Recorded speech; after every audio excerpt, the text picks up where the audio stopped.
निर्मल PG college की online classes में एक बार फिर से आपका स्वागत है। कल की क्लास में हमने पढ़ा था टेट्राहेड्रल कॉम्प्लेक्स में क्रिस्टल फील्ड स्प्लिटिंग या बोल सकते हैं क्रिस्टल क्षेत्र विभाजन।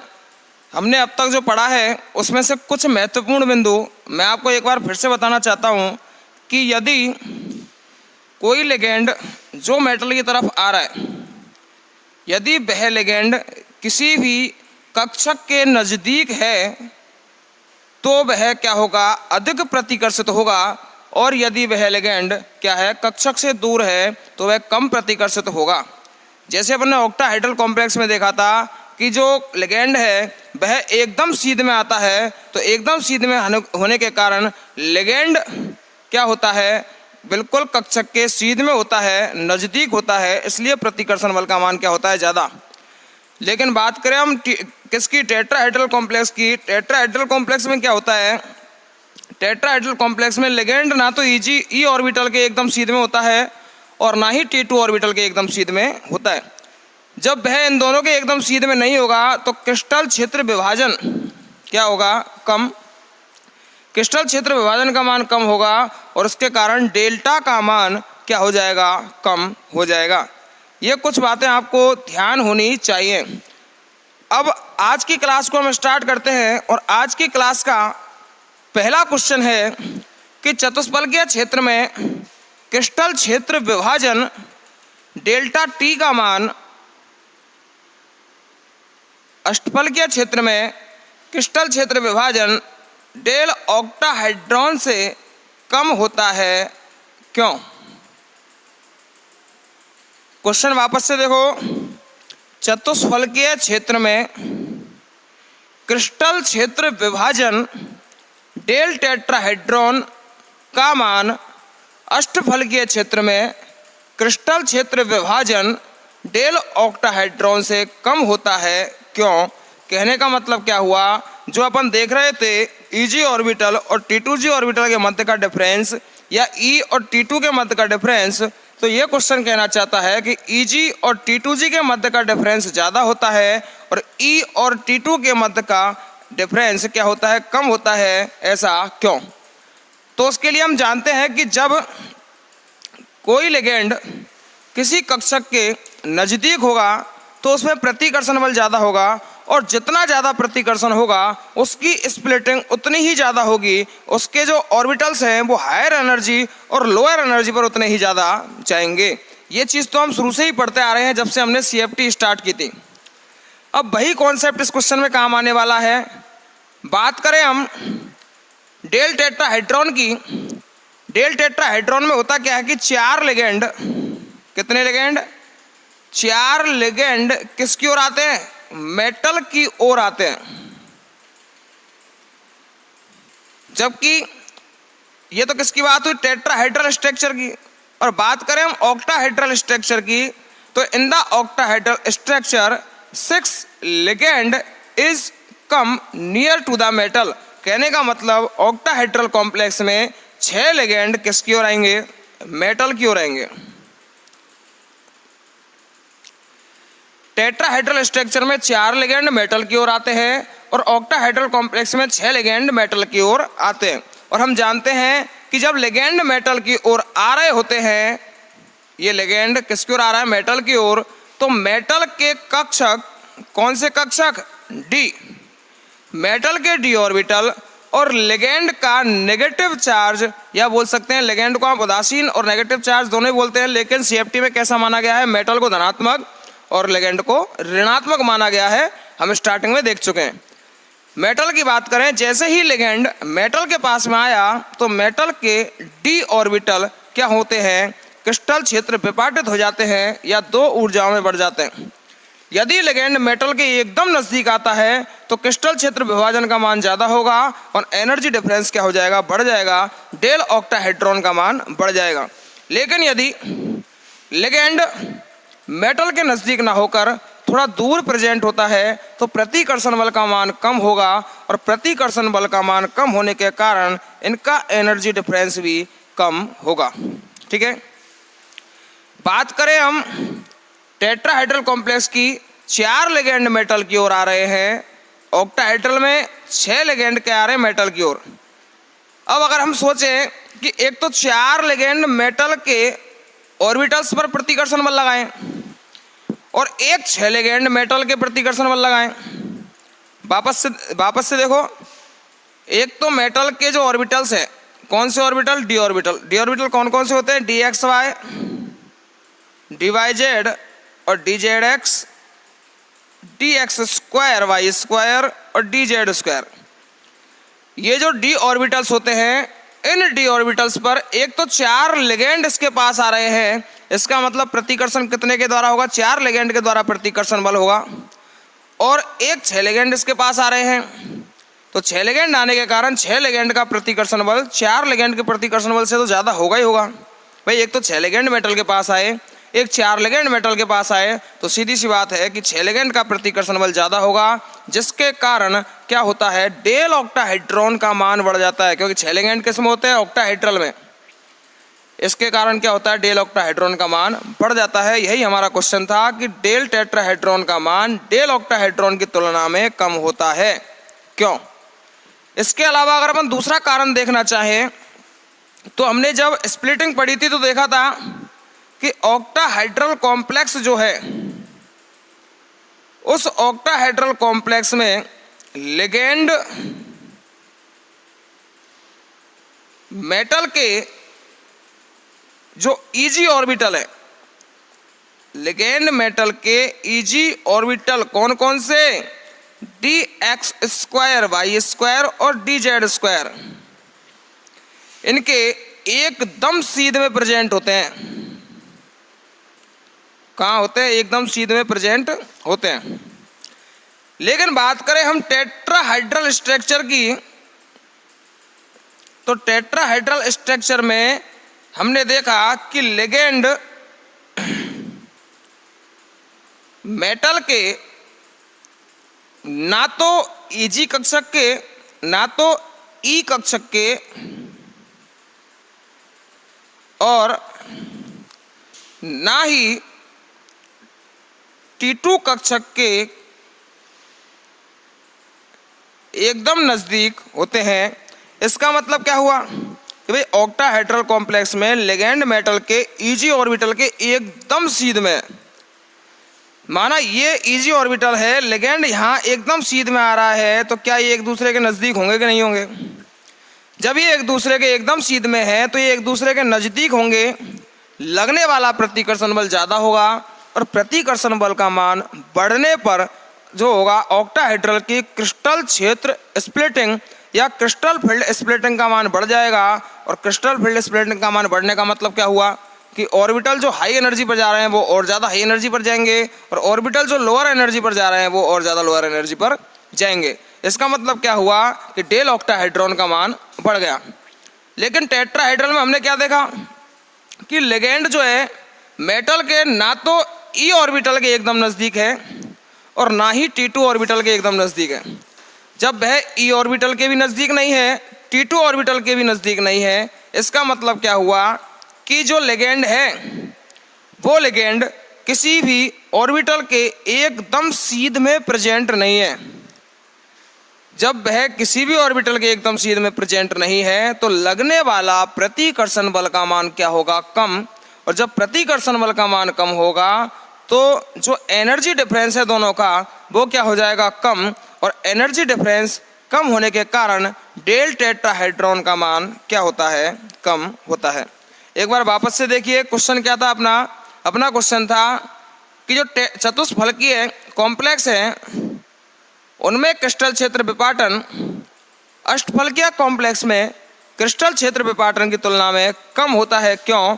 तो उसके लिए अपन ने 2 कारण देखे। पहला कारण, टेट्राहेड्रल में 4 लिगेंड मेटल की ओर आते हैं, 4 लिगेंड का प्रतिकर्षण बल 6 लिगेंड की तुलना में क्या होता है? कम। इसका मतलब क्या हुआ? जब प्रतिकर्षण बल कम होगा तो क्रिस्टल क्षेत्र विभाजन कम होगा और उनका एनर्जी डिफरेंस भी ई और T2 का एनर्जी डिफरेंस भी क्या होगा? कम। इसी कारण से डेल्टा T डेल ऑक्टाहेड्रॉन से क्या होता है? कम। इसका हमने दूसरा कारण भी देखा कि ऑक्टाहेड्रल कॉम्प्लेक्स जो है उनमें ligand eg orbital dx square Y square और dz स्क्वायर दोनों ही ऑर्बिटल्स के एकदम सीध में प्रेजेंट होते हैं। जब वे लिगेंड एकदम सीधे से आ रहे होते हैं तो उनके मध्य में क्या होता है, अंतर क्या होता है, बहुत कम, वो एक दूसरे के नज़दीक होते हैं और प्रतिकर्षण बल का मान ज़्यादा होता है। जब प्रतिकर्षण बल का मान ज़्यादा होगा तो इसका मतलब क्या हुआ कि जो क्रिस्टल क्षेत्र विभाजन है वो ज़्यादा होगा, हाई एनर्जी का ऑर्बिटल और ज़्यादा हाई एनर्जी पर और लो एनर्जी का ऑर्बिटल और ज़्यादा लो एनर्जी पर पहुंच जाएगा और उनके मध्य का डेल ऑक्टाहेड्रॉन का मान बढ़ जाएगा। इसका मतलब क्या हुआ कि डेल ऑक्टाहेड्रॉन क्या हो जाएगा, अधिक हो जाएगा। टेट्राहेड्रल में क्या होता है, ना तो वह ई ऑर्बिटल के एकदम नज़दीक और ना ही T2 के एकदम नज़दीक। इसका मतलब प्रतिकर्षण बल का मान क्या हो गया, कम। और जब प्रतिकर्षण बल का मान कम हो गया इसका मतलब क्या हुआ, क्रिस्टल क्षेत्र विपाटन भी क्या होगा, कम। और जब क्रिस्टल क्षेत्र विपाटन कम होगा इसका मतलब डेल टेट्राहेड्रॉन का मान भी क्या हो जाएगा, कम। यही कारण है कि डेल टेट्राहेड्रॉन का मान डेल ऑक्टाहेड्रॉन की तुलना में क्या होता है, कम होता है। ठीक है, अब अगर हम इसको चित्र के माध्यम से समझना चाहें तो देखिए ये 5 d ऑर्बिटल्स हैं। ये पांचों डी ऑर्बिटल कैसे है, फिलहाल समभ्रंश, कहने का मतलब क्या, डीजनरेट या समान ऊर्जा के। पांचों डी ऑर्बिटल कैसे हैं, डीजनरेट ऑर्बिटल है या समान ऊर्जा के ऑर्बिटल हैं। इधर हम बात करते हैं किसकी, ऑक्टाहेड्रल कॉम्प्लेक्स की। ऑक्टाहेड्रल कॉम्प्लेक्स में ईजी ऑर्बिटल क्या होते हैं, लिगेंड के एकदम सीध में, इसलिए ईजी ऑर्बिटल पर प्रतिकर्षण बल ज़्यादा होगा और वो कहाँ पहुँच जाएंगे, हाई एनर्जी पर। और जो ऑर्बिटल T2G ऑर्बिटल हैं उन पर प्रतिकर्षण बल क्या होगा, कम। और प्रतिकर्षण बल कम होने के कारण वो कहाँ पहुँच जाएंगे, लोअर एनर्जी पर। इनके मध्य का एनर्जी डिफरेंस क्या कहलाता है, डेल ऑक्टाहेड्रॉन कहलाता है। इसके बाद बात की हमने किसकी, टेट्राहेड्रल स्ट्रक्चर की। तो ये टेट्राहेड्रल स्ट्रक्चर की बात करें तो T2 ऑर्बिटल क्या होते हैं, लिगेंड के नज़दीक होते हैं, जिसके कारण T2 ऑर्बिटल हाई एनर्जी पर पहुंच जाएंगे और ई ऑर्बिटल लिगेंड से दूर स्थित होते हैं, इसलिए ई ऑर्बिटल क्या होते हैं, लिगेंड से लोअर एनर्जी पर आ जाएंगे और इनके मध्य का डिफरेंस क्या कहलाता है, डेल टेट्राहेड्रॉन। ये हम देख ही चुके हैं कि डेल ऑक्टाहेड्रॉन का मान ज़्यादा होता है किसकी तुलना में, डेल टेट्राहेड्रॉन की तुलना में। अतः हम कह सकते हैं कि अष्टफलकीय कॉम्प्लेक्स का क्रिस्टल क्षेत्र विपाटन डेल ऑक्टाहेड्रॉन जो है वो किससे ज़्यादा होगा, चतुष्फलकीय कॉम्प्लेक्स में क्रिस्टल क्षेत्र विपाटन या डेल टेट्राहेड्रॉन से ज़्यादा होता है। और यदि इसका मान हम देखें तो इसका मान होता है डेल टेट्राहेड्रॉन बराबर 4/9 डेल ऑक्टाहेड्रॉन। कहने का मतलब क्या हुआ कि जो चतुष्फलकीय कॉम्प्लेक्स में क्रिस्टल क्षेत्र विपाटन है वह अष्टफलकीय कॉम्प्लेक्स में होने वाले क्रिस्टल क्षेत्र विपाटन का 4/9 गुना होता है, 4/9 गुना होता है। ठीक है, इस चित्र से हमें समझ में भी आ रहा है कि डेल ऑक्टाहेड्रॉन का मान डेल टेट्राहेड्रॉन की तुलना में क्या होता है, ज़्यादा होता है। ठीक है, अब नेक्स्ट बात करें, अब हम देखते हैं टेट्राहेड्रल कॉम्प्लेक्स और ऑक्टाहेड्रल कॉम्प्लेक्स की जो क्रिस्टल क्षेत्र विभाजन है उनमें अंतर। सबसे पहले अंतर की बात की जाए तो अष्टफलकीय कॉम्प्लेक्स में जो हाई एनर्जी पर पहुंचने वाले ऑर्बिटल हैं वो ऑर्बिटल कौन से हैं, ईजी ऑर्बिटल। कौन कौन से ऑर्बिटल हैं, हाई एनर्जी पर पहुंचने वाले ऑर्बिटल हैं आपके, एक तो dx² ऑर्बिटल और dz² ऑर्बिटल। किसकी बात कर रहे हैं फिलहाल हम, ऑक्टाहेड्रल कॉम्प्लेक्स की। ऑक्टाहेड्रल कॉम्प्लेक्स में हाई एनर्जी पर पहुंचने वाले ऑर्बिटल हैं dx² y² और dz² ऑर्बिटल। और बात करें लोअर एनर्जी की तो लोअर एनर्जी पर कौन से ऑर्बिटल पहुंचते हैं, dxy dyz और dzx ऑर्बिटल कहाँ पहुंचते हैं, लोअर एनर्जी पर पहुंचते हैं, किसमें, ऑक्टाहेड्रल कॉम्प्लेक्स में। और बात करें हम अब टेट्राहेड्रल कॉम्प्लेक्स की तो टेट्राहेड्रल कॉम्प्लेक्स में क्रिस्टल क्षेत्र विभाजन जस्ट रिवर्स होता है किसका, ऑक्टाहेड्रल कॉम्प्लेक्स के। इसका मतलब क्या हुआ कि dxy dyz और dzx ये ऑर्बिटल कैसे होते हैं, हाई एनर्जी के। हाई एनर्जी के क्यों होते हैं, क्योंकि T2 ऑर्बिटल क्या होते हैं, लिगेंड के नज़दीक, इसलिए T2 ऑर्बिटल कैसे हो जाएंगे, हाई एनर्जी के। और dx² और dz² कैसे होते हैं? लो एनर्जी के होते हैं। ठीक है, ये चीज़ें हम क्रिस्टल क्षेत्र विभाजन में पढ़ चुके हैं कि ऑक्टाहेड्रल में क्या होता है कि लिगैंड ईजी ऑर्बिटल के पास होने के कारण ईजी ऑर्बिटल dx²/² और dz² ऑर्बिटल क्या होता है? हाई एनर्जी के। और टेट्राहेड्रल ऑर्बिटल में लिगैंड किसके? T2 ऑर्बिटल के एकदम नज़दीक होने के कारण क्या होते हैं? लिगैंड क्या होते हैं? ये आपके T2 ऑर्बिटल हाई एनर्जी के हो जाते हैं और E ऑर्बिटल लो एनर्जी के हो जाते हैं। ठीक है, अब अगर बात की जाए ऑक्टाहेड्रल कॉम्प्लेक्स में, जो आपके हाई एनर्जी पर ऑर्बिटल पहुंचे हैं dx²/² और dz² ऑर्बिटल, इन ऑर्बिटल को कहा जाता है ईजी ऑर्बिटल। और जो लो एनर्जी पर ऑर्बिटल पहुंचे हैं dxy, dyz और dzx ऑर्बिटल, इन ऑर्बिटल को कहते हैं हम T2g ऑर्बिटल। और अगर टेट्राहेड्रल कॉम्प्लेक्स में बात की जाए तो टेट्राहेड्रल कॉम्प्लेक्स में हाई एनर्जी पर पहुंचने वाले dxy, dyz और dzx ऑर्बिटल को T2 ऑर्बिटल कहते हैं और लो एनर्जी पर पहुंचने वाले dx²/² और dz² ऑर्बिटल को E ऑर्बिटल कहते हैं। दोनों में डिफरेंस क्या है? ऑक्टाहेड्रल में E और T2 के साथ G शब्द का प्रयोग किया जा रहा है और टेट्राहेड्रल कॉम्प्लेक्स में G शब्द का प्रयोग नहीं किया जा रहा। ये क्या हुआ? इसका थर्ड डिफरेंस हुआ। पहला डिफरेंस क्या था? पहला डिफरेंस तो था कि टेट्राहेड्रल कॉम्प्लेक्स में क्रिस्टल क्षेत्र विभाजन का मान ऑक्टाहेड्रल कॉम्प्लेक्स में क्रिस्टल क्षेत्र विभाजन से कम होता है। दूसरा डिफरेंस क्या था? ऑक्टाहेड्रल कॉम्प्लेक्स में हाई एनर्जी पर कौन कौन से ऑर्बिटल पहुंचते हैं? dx²/² dz² और लो एनर्जी पर dxy, dyz, dzx ऑर्बिटल पहुंचते हैं।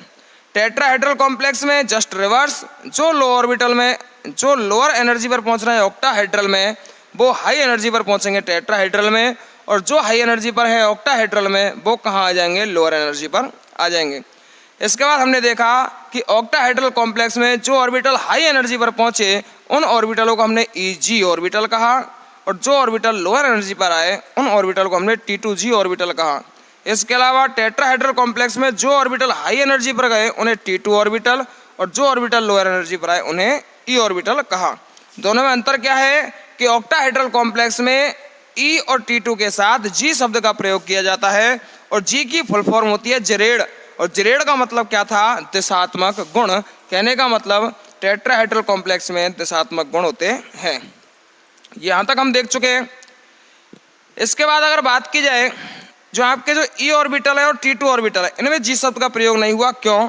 तो इसके लिए कल हमने एक टर्म पढ़ी थी COI, सेंटर ऑफ इन्वर्जन, और हमने कल क्या देखा था कि ऑक्टाहेड्रल कॉम्प्लेक्स में COI, centre of inversion present होता है और टेट्राहेड्रल कॉम्प्लेक्स में COI, centre of inversion absent होता है।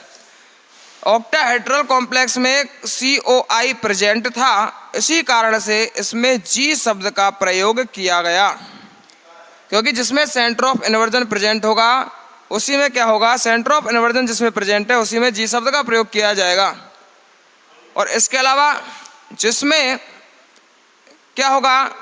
आपका सेंटर ऑफ इन्वर्जन प्रेजेंट नहीं होगा उसमें G शब्द का प्रयोग नहीं किया जाएगा। इस कारण से टेट्राहेड्रल कॉम्प्लेक्स में किसका? G शब्द का प्रयोग नहीं करते, जबकि ऑक्टाहेड्रल कॉम्प्लेक्स में G शब्द का प्रयोग करते हैं। तो आपका नेक्स्ट अंतर क्या हो जाएगा कि ऑक्टाहेड्रल कॉम्प्लेक्स में सेंटर ऑफ इन्वर्जन प्रेजेंट होता है, जबकि टेट्राहेड्रल कॉम्प्लेक्स में सेंटर ऑफ इन्वर्जन प्रेजेंट नहीं होता है। ठीक है, इसके बाद नेक्स्ट डिफरेंस बात करें हम ऑक्टाहेड्रल कॉम्प्लेक्स की, तो लिगैंड होते हैं दो प्रकार के। एक तो होते हैं ध्रुवल लिगैंड और दूसरे होते हैं प्रबल लिगैंड। सबसे पहले तो लिगैंड किसे कहा हमने? ऐसे पदार्थ जो इलेक्ट्रॉन डोनेट करने की पावर रखते हैं उन्हें हम क्या कहते हैं? लिगैंड कहते हैं। ध्रुवल लिगैंड से मतलब क्या हुआ कि इलेक्ट्रॉन देने की कैपेसिटी कैसी होगी? ध्रुवल कैपेसिटी होगी। कहने का मतलब आसानी से इलेक्ट्रॉन नहीं देंगे। और बात करें प्रबल लिगेंड की, तो प्रबल लिगेंड क्या होंगे, इजीली इलेक्ट्रॉन क्या दे देंगे, इलेक्ट्रॉन प्रबल रूप से या इजी रूप से दे देंगे। ये अंतर क्या हुआ दुर्बल लिगेंड और प्रबल लिगेंड में। दुर्बल लिगेंड इलेक्ट्रॉन दुर्बल तरीके से देते हैं। इसका मतलब क्या हुआ कि जब लिगेंड इलेक्ट्रॉन देने की कैपेसिटी कम रखेगा तो लिगेंड और मेटल के इलेक्ट्रॉन के मध्य में रिपल्सन का मान क्या हो जाएगा, कम क्यों हो गया, क्योंकि लिगेंड इलेक्ट्रॉन देने की प्रवृत्ति नहीं रख रहा। इसका मतलब क्या, उसमें नेगेटिव चार्ज डेंसिटी कम हो गई, तो मेटल के इलेक्ट्रॉन और लिगेंड दोनों के मध्य में रिपल्सन का मान कम हो जाएगा। किस कंडीशन में, दुर्बल लिगेंड की कंडीशन में। और जब रिपल्सन का मान कम हुआ तो यहाँ पर क्रिस्टल फील्ड स्प्लिटिंग का मान भी क्या हो जाएगा, कम। और जब क्रिस्टल फील्ड स्प्लिटिंग का मान कम हुआ तो डेल ऑक्टाहेड्रॉन का मान भी क्या हो जाएगा, कम हो जाएगा। और अगर हम बात करें प्रबल लिगेंड की, प्रबल लिगेंड इलेक्ट्रॉन आसानी से दे सकता है। जब यह लिगेंड इलेक्ट्रॉन आसानी से दे सकता है, इसका मतलब क्या हुआ, लिगेंड और मेटल दोनों के मध्य में रिपल्सन का मान क्या हो जाएगा, रिपल्सन का मान बढ़ जाएगा। जब रिपल्सन का मान बढ़ेगा तो यहाँ पर क्रिस्टल फील्ड स्प्लिटिंग भी बढ़ेगी,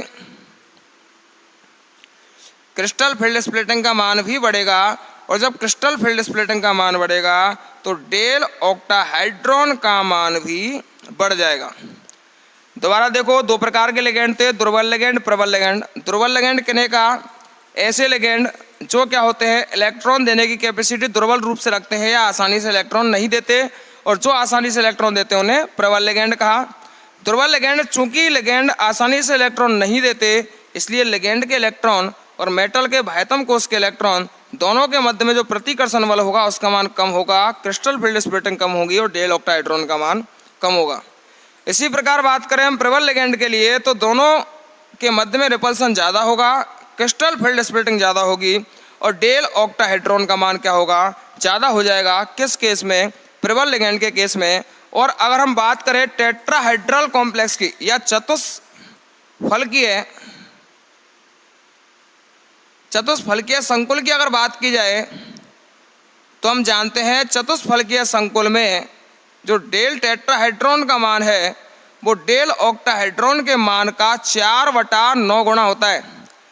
जब डेल टेट्राहेड्रॉन का मान इतना कम होगा, इसका मतलब क्या होगा कि इलेक्ट्रॉन लोअर एनर्जी लेवल से हायर एनर्जी लेवल में आसानी से थोड़ी सी ऊर्जा पाकर पहुंच सकता है।